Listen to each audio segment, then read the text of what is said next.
everyone, welcome back to my channel. আমি seems. আজকে আমাদের এখানে 13 ফেব্রুয়ারি বাংলাদেশে পহেলা ফাল্গুন এবং বসন্তকালের প্রথম দিন। সো সবাইকে আমার পক্ষ থেকে বসন্তের প্রাণঢালা বাসন্তী শুভেচ্ছা।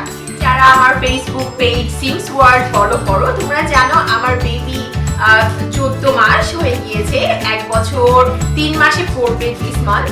তো বেসিক্যালি ও এখন অনেক বেশি অ্যাক্টিভ, আগে থেকে ও অনেক বেশি দুষ্টামি করে এবং যেটাকে আমরা বাংলায় বলি অনেক বেশি তুরতুর করে। ও এখন প্রায় হাঁটতে শিখে গিয়েছে অ্যান্ড অলসো ও অনেক ফাস্ট হামাগুড়ি দিয়ে ক্রলিং করতে পারে। এখন হাঁটতে শিখে ওরা বাসার কাবার্ড খুলে ফেলে, ভিতর থেকে জিনিস বের করে, অথবা বেডরুমের ড্রয়ার খুলে সেখান থেকে জিনিস বের করে ভেঙে ফেলতে পারে, নষ্ট করে ফেলতে পারে। সো এই সব কিছু মাথায় রেখে আমাদের বাসাটাকে চাইল্ড ফ্রেন্ডলি এবং সেফ করতে হবে। আমরা কিভাবে আমাদের বাসাকে সেফ রাখবো এবং চাইল্ড ফ্রেন্ডলি রাখবো, যেভাবে ওরা ব্যথা পাবে কম, ওদের ব্যথা পেয়ে অ্যাক্সিডেন্ট হওয়ার চান্স থাকবে কম, এবং অ্যাট দ্য সেম টাইম আমরা কিভাবে আমাদের জিনিসগুলো সেফ রাখতে পারবো, যেগুলো দিয়ে ওরা ব্যথা পাচ্ছে না এবং আমাদেরও কাজ বাড়ছে না, আমাদের বাসা মেসি হবে না। আমি আমার বেবি 9 to 10 মান্থস থেকে যে প্রোডাক্টগুলো ইউজ করেছি আমার বাসা সেফ রাখার জন্য, সেইগুলো আজকে আমি ভিডিওতে তোমাদের সাথে শেয়ার করব। আই হোপ তোমাদের কাছে ভিডিওটা ভালো লাগবে। ভালো লাগলে please give me a big Thums up, এবং এখনো সাবস্ক্রাইব না করে থাকলে please subscribe to my channel, এবং আমার ফেসবুক পেজে লাইক দিতে পারো সিমস ওয়ার্ল্ড। হতে পারে জিনিসগুলো একদম কমন সেন্স এবং আমাদের সবারই জিনিসগুলো ফলো করা খুবই নর্মাল, বাট এগেইন জিনিসগুলো সবকিছু আমার নিজে রিসার্চ করে বের করতে হয়েছে এবং আমার বেবির জন্য ফলো করতে হয়েছে। সো আই থট আমি একটি ভিডিও বানালে যারা দেখবে তাদের অনেক বেশি হেল্পফুল হবে। সো আমি যেটা দিয়ে শুরু করেছি একদম সর্বপ্রথম, সেটা হলো আমার বাসায় যেসব শো পিস আছে, যেসব জিনিস ভেঙে যেতে পারে সেসব জিনিস বেবিদের নাগালের বাইরে থেকে সরিয়ে রেখেছি। যদি এমন কিছু থাকে যা ভঙ্গুর, ভেঙে গেলে সেটা দিয়ে কাচের জিনিস হলে বেবিরা অ্যাক্সিডেন্ট হতে পারে, বেবিরা ব্যথা পেতে পারে, হাত পা কেটে যেতে পারে।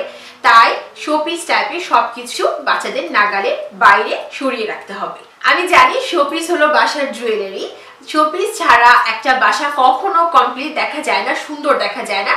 কিন্তু যেহেতু বাচ্চাদের এই বয়সটা, ওরা অনেক বেশি এক্সপ্লোর করতে ভালোবাসে, সবকিছু ওরা ধরে দেখতে চায়, নট ইন্টেনশনালি ভেঙে ফেলার জন্য বা ফেলে দেওয়ার জন্য, কারণ ওরা ততটুকু বুঝতে পারে না। তাই আমাদের প্রয়োজন যেন আমরা জিনিসগুলো বাচ্চাদের নাগালের বাইরে সরিয়ে রাখি। নাম্বার 2 হলো বেবিরা এই সময় ওয়াকিং স্টার্ট করে।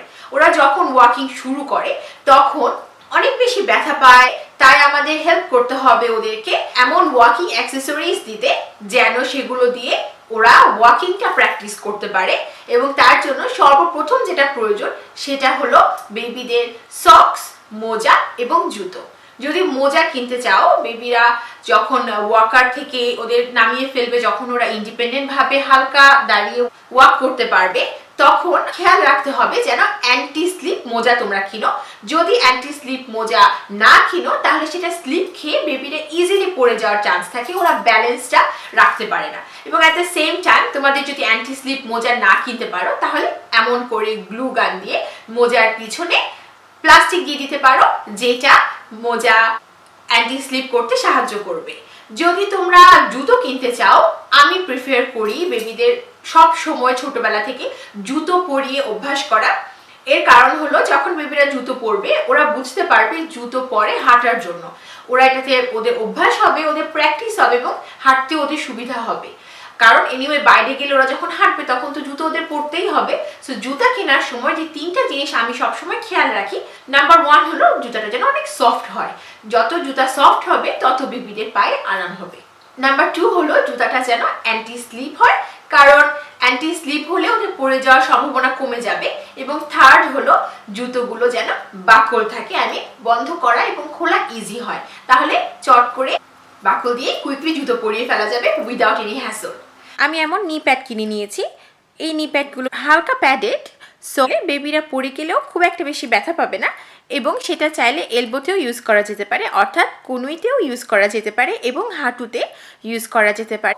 যদি তোমরা ওয়ারিড থাকো যে হাঁটু ক্রলিং করার কারণে ডার্টি হয়ে যাচ্ছে, তাহলে এমন নি প্যাড ইউজ করলে ট্রাউজার এবং বেবিদের প্যান্টস ডার্টিও হবে না।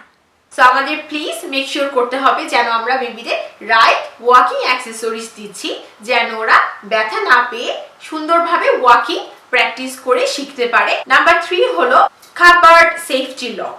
সো কাবার্ড সেফটি লক আমাদের প্রয়োজন, কারণ তোমরা জানো আমার বাসা ওপেন প্ল্যান কিচেন সাথে লিভিং রুম, অ্যান্ড আমি most of the time of the day আমি স্পেন্ড করি লিভিং রুমে। এবং এতে আমি যখন কুকিং করি অথবা আমি কিচেনে যাই তখন আমার বেবি আমাকে ফলো করে এবং কিচেনে কাবার্ডগুলো খুলে সেখান থেকে কুকওয়্যার বের করে, ক্লিনিং প্রোডাক্ট বের করে। So I have to really make sure যে আমার বেবি যেন সেফ থাকছে, কারণ হেভি কোনো হাঁড়ি থাকতে পারে অথবা আরো অনেক কিছু থাকতে পারে যেগুলো বেবিদের জন্য সেফ না। সো তাই আমি সেফটি লকগুলো কিনেছি। অবশ্যই বেবিদের ইন্টেলিজেন্স একরকম থাকবে না সব সময়। সো ওরা যখন আরো বুদ্ধি হবে ওদের বেশি তখন ওরা খুলে ফেলতে পারবে, বাট এগেইন আমাদের মেক শিওর করতে হবে এখন বেবিদেরকে আমরা সেফ রাখছি। ওরা যখন আরো বড় হবে তখন সেই রিস্ক প্রিভেন্ট করার জন্য আমাদের অন্য কোনো আইডিয়া নিয়ে আসতে হবে অবভিয়াস। তো টেবল এজ, আমাদের বাসায় টিভি টেবল থাকতে পারে, coffee table, T table, and normally এই টি টেবলের এজগুলো অনেক শার্প হয় কারণ এগুলো গ্লাসের হয়। সো যখন ওরা ঠিক মতো ব্যালেন্স করে দাঁড়াতে না পারে, হঠাৎ করে পড়ে গেলে ওদের মাথায় ব্যথা লেগে সেটা একটি সিরিয়াস অ্যাক্সিডেন্ট হতে পারে। সো সেটা প্রিভেন্ট করার জন্য টেবল প্রোটেক্টরগুলো কিনেছি। এটা হলো এজের জন্য, শার্প কর্নার গুলোকে লাগানোর জন্য এটা খুবই ইম্পর্টেন্ট। প্লাস আমি কিনেছি এই ব্ল্যাক কালার, ইটস আ সিলিকনের টিউব, এক সাইড দিয়ে কাটা। সো সেটা টেবলের সাইডে লাগিয়ে দিলে তখন টেবলে মাথা লাগলেও ব্যথা পাওয়ার চান্স অনেক কমে যায়, অ্যাটলিস্ট সিরিয়াস ব্যথা পাওয়ার চান্স অনেক কমে যায়। নাম্বার 5 হলো দরজার লক সেফটি। এই সময়টা বেবিরা দরজা বন্ধ করতে, জানালা বন্ধ করতে খুবই লাইক করে। ইভেন আমার বেবি মাইক্রোওয়েভের সামনে ওকে নিয়ে গেলেও মাইক্রোওয়েভের দরজাটা ঠাস করে লাগাতেও খুবই লাইক করে। সো ও যখন একা থাকে তখন এটা একটা রিস্ক থাকে, ওরা যদি রুমের দরজা ভিতর থেকে লাগিয়ে দেয় সেই ক্ষেত্রে রুমের চাবি যদি রুমের বাইরে না থাকে তাহলে সেই রুমটা খোলা অনেক বড় প্রবলেম হয়ে যেতে পারে। তো সেটা থেকে প্রিভেন্ট করার জন্য আমি এমন ইলাস্টিক দরজার লকে লাগিয়ে রাখি যেন যখন দরজাটা খুলবো বা বের হব ওটা যেন পার্মানেন্টলি না লেগে যায়, এবং বেবিরা যেন ভিতর থেকে লাগিয়ে দিলেও ইজিলি বাইরে থেকে খুলে রুমের ভিতরে ঢোকা যায়। রুম লক না করার জন্য এটা একটি অনেক ভালো উপায় দরজা সব সময় খোলা রাখা। নাম্বার 6 হলো এই সময়টা 10 মাস থেকে 1.5 বছর পর্যন্ত দেখা যায় বেবিরা যখন একা একা বেড থেকে না নামতে পারে, বেড থেকে পড়ে যাওয়ার চান্স থাকে। এমন বাচ্চা খুঁজলে খুবই কম পাওয়া যাবে যারা বেড থেকে পড়ে যায়নি। সো বেড থেকে যেন বাচ্চারা না পড়ে যায় সেটা প্রিভেন্ট করার জন্য আমরা কট ইউজ করতে পারি। যদি কট আমাদের বাসায় না থাকে, অবশ্যই অনেকেই আমি দেখেছি ফ্লোরিং করে, বেড ভেঙে রেখে দেয়, ফ্লোরে ম্যাট্রেস বিছিয়ে সেখানে ঘুমায় এবং বেবিদের সেখানেও পড়ে যাওয়ার চান্স থাকে না। অলসো যদি এই দুটো অপশনও তোমাদের না চুজ করো তাহলে থার্ড ওয়ান, যখন বেবি বেডে ঘুমাবে তখন ট্রাই করবে ওর উপরে কি হালকা বালিশ দিয়ে রাখতে, এবং যদি বালিশ দিয়ে রাখো তাহলে হয়তো ঘুম থেকে উঠলে খুব একটা বেশি নাড়াচাড়া করতে না পেরে যখন কান্না করবে তুমি বুঝে যাবে যে বেবি ঘুম থেকে উঠে গেছে। পাশাপাশি বেডের সাইডে যেদিক থেকে বেবি পড়ে যাওয়ার চান্স থাকে সেদিকে কিছু পিলো বা বালিশ রেখে দিলে বেবি যদি ইনকেস পড়েও যায় তাহলে সেখানে পড়ে গেলে খুব বেশি ব্যথা পাওয়ারও সম্ভাবনা কমে যাবে। নাম্বার 7 হলো চোকিং হ্যাজার্ড। সো এই সময় বাচ্চারা যেহেতু টিদিং হয়, ওদের মাড়ি গাম শিরশির করে, তখন ওরা যা পায় তাই মুখে দেয়, এবং যখন ওরা মুখে দেয় সেই জিনিসটা যদি ওরা গলা দিয়ে ঠিক মতো না গিলতে পারে সেটা চোকিং হ্যাজার্ডে পরিণত হয়, মানে গলায় আটকে যায়। মাঝে মাঝে সেটা দম বন্ধ হয়ে যেতে পারে বেবিদের, সেটা হয়তো বমি করে দিতে পারে। So it is a very risky thing.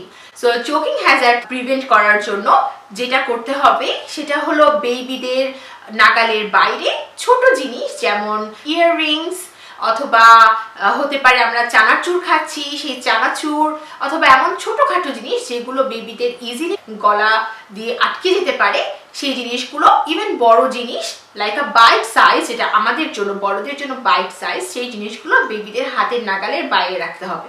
Number 8 হলো ছুরি, কেচি বা এনি টাইপ অফ ধারালো জিনিস বেবিদের হাতের নাগালের বাইরে রাখতে হবে, কারণ এই বয়সটা ওরা অনেক এক্সপ্লোর করতে ভালোবাসে। যে কোনো কিছু ওরা দেখলে হাতে নিয়ে সেই জিনিসটা আমাদের দেখা দেখে ওরা ব্যবহার করতে চাইলে সেই জিনিসটাও খুবই রিস্কি হতে পারে। সেটা আমাদের মেক শিওর করতে হবে যেন আমরা এই জিনিসগুলোর দিকে খুবই কেয়ারফুল থাকি এবং বেবিদের ছোট জিনিস হাতে নাগালের বাইরে রাখি। অনেক সময় বেবিরা কলম দিয়েও খেলতে পছন্দ করে। কলমও বেবিদের চোখে লাগলে ব্যথা পেতে পারে অথবা ওরা মুখে দিলে ব্যথা পেতে পারে। কিছু কিছু বেবি আছে যারা কলম দিয়ে খেলে অভ্যস্ত, যেমন আমার বেবি, ওকে ছোটবেলা থেকে কলম দিয়েও খেলে, আল্লাহর রহমতে সো ফারও এখনো একবারও ব্যথা পায়নি। তো সেই ক্ষেত্রে কলম বা এনি টাইপ অফ লম্বা জিনিস বেবিদের হাতের নাগালের বাইরে রাখতে হবে। নাম্বার 9 হলো বেবিদের চিকন আঙ্গুল যেন ওরা ইলেকট্রিক সকেটের ভিতরে ঢুকিয়ে কোনো অ্যাক্সিডেন্ট না ঘটায়, তার জন্য আমি এমন টাইপের ইলেকট্রিক সকেট কভার কিনেছি, যেগুলো যখন আমি কোনো প্লাগ ইউজ না করছি তখন আমি কভারগুলো দিয়ে ইলেকট্রিসিটির সকেটগুলো ক্লোজ করে রাখি। এতে বেবিদের ইলেকট্রিক সকেটে আঙ্গুল ঢুকিয়ে অ্যাক্সিডেন্ট হওয়ার সম্ভাবনা কমে যায়।